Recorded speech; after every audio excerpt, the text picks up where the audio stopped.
জয় শ্রীরাম বলবে আর মানুষ মারবে। আমরা ভারতীয়দের এখানে নির্বিঘ্নে আরামে থাকতে দেব না যদি তারা আগ্রাসন অব্যাহত রাখে। ভারত এবং তার দোসররা বাংলাদেশে কোনোভাবেই ঠাঁই পাবে না।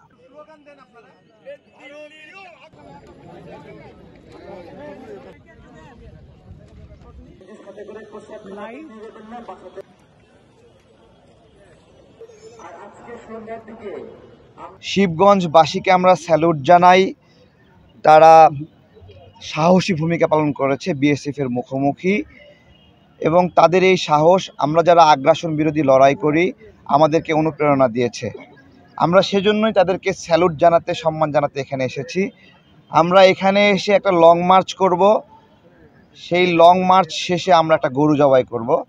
গরু জবাই করার উদ্দেশ্য হলো এই গরু রাজনীতির মধ্য দিয়ে ভারত মুসলিমদেরকে নিপীড়ন করে।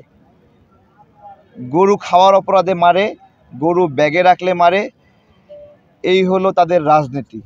জয় শ্রীরাম বলবে আর মানুষ মারবে। তো এই হিন্দুত্ববাদের যে আগ্রাসন, তারই প্রতিবাদ আমাদের এই জিয়াফত। আপনারা জানেন মহাস্থানগড়ে শাহ সুলতান বলখি রহমতুল্লাহ আলাই হিন্দু রাজার নিপীড়নের বিরুদ্ধে গরু জবাই করেছিলেন এবং সেখানে জিয়াফত করেছিলেন। এটা একটা ঐতিহাসিক সংস্কৃতি আগ্রাসনের বিরুদ্ধে। আমরা সেই কালচারটাই সারা দেশে করছি জিয়াফতের মাধ্যমে, এবং বিশ্ববাসী সবাই আমরা যদি একবারে প্রতিবাদহীন ছেড়ে দেই। গতকালকে একজন নাগরিককে হত্যা করলো সীমান্তে, বিএসএফ হত্যা করে নিয়ে গেল একজন কৃষককে। এটা তাদের অভ্যাসে রূপান্তরিত হয়েছে যে তারা বড় ভাই ইচ্ছা করলেই মারতে পারে, এইরকম একটা অবস্থা। আমরা এগুলোর প্রতিবাদহীন ছেড়ে দেব না। আমরা ভারতের আগ্রাসনের বিরুদ্ধে প্রাথমিকভাবে ভারতের পণ্য বয়কটের আন্দোলন শুরু করলেও এখন আন্দোলনটা ভিন্ন মাত্রায় চলে গেছে। আমরা ভারতীয়দের এখানে নির্বিঘ্নে আরামে থাকতে দেব না যদি তারা আগ্রাসন অব্যাহত রাখে।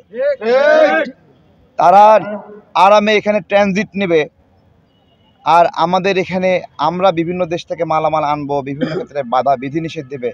এগুলো আমরা খুব কেয়ারফুলি দেখছি। আমরা এগুলো আর সহজে ছেড়ে দেব না। আমাদের চারপাশে শত্রু পরিবেষ্টিত আমরা আছি। আমাদের মূল শত্রু ভারত। আমরা এই ভারতকে বাংলাদেশ থেকে বিতাড়িত না করতে পারলে আমাদের মুক্তি নাই। আমরা ৩২ নম্বর ভেঙেছি, তার প্রভাব অতি সুদূর প্রসারী। আমরা আমাদের এই প্রোগ্রামটা আমরা আসলে পিছিয়ে দিতে চেয়েছিলাম, কারণ এইরকম একটা সংকটপূর্ণ অবস্থায় আমাদের এইভাবে দেশের মধ্যে যে অস্থিরতা চলছে তার মধ্যে আমাদের এইখানে আসাটা খুব বুদ্ধিমানের কাজ না, কিন্তু তারপরেও আমরা এসছি।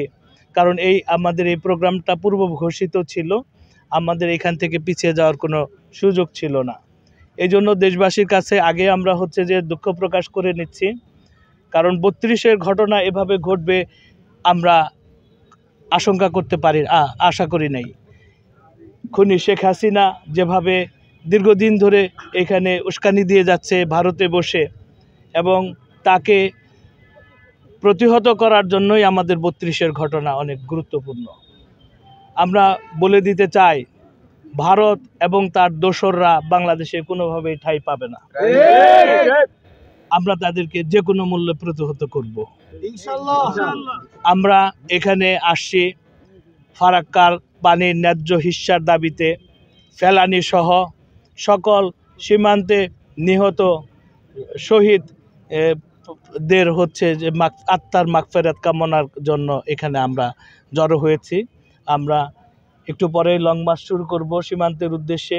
আমরা গরু জবাই করে জানিয়ে দিতে চাই হিন্দুত্ববাদের কবর আমরা এখানে রচনা করব। বিশ্ববাসীকে বার্তা দিতে চাই ভারত এখানে কোনো দাদাগিরি করতে পারবে না।